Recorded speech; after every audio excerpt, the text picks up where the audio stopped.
Jesus is only alive when we receive him regularly through the Eucharist. He's here.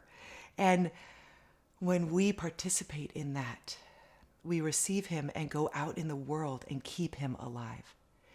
And that is where true peace resides.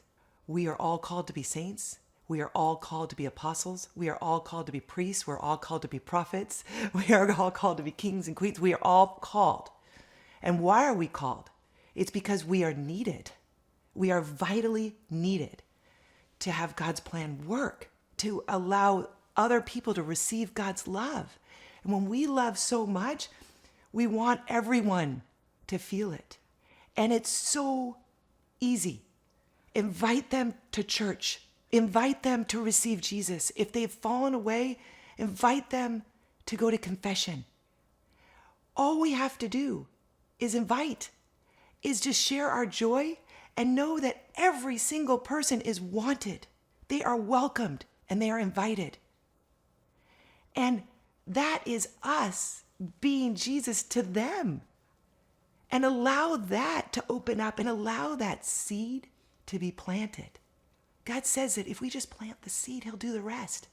So our job, though, is to plant the seed. We can't just pretend and go, okay, let's hope that that's going to happen. That's a really good friend of mine. I really want them to go to church. Prayer is great. But also our activity with prayer.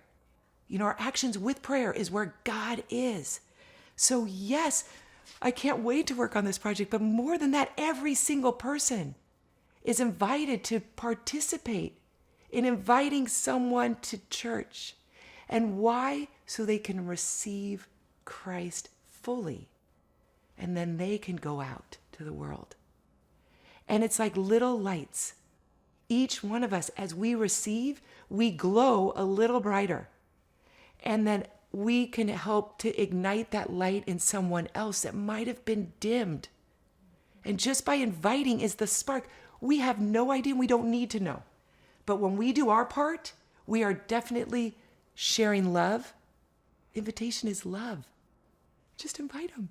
And that spark might be just the spark that person needs to come back, to know peace and know joy and know Jesus.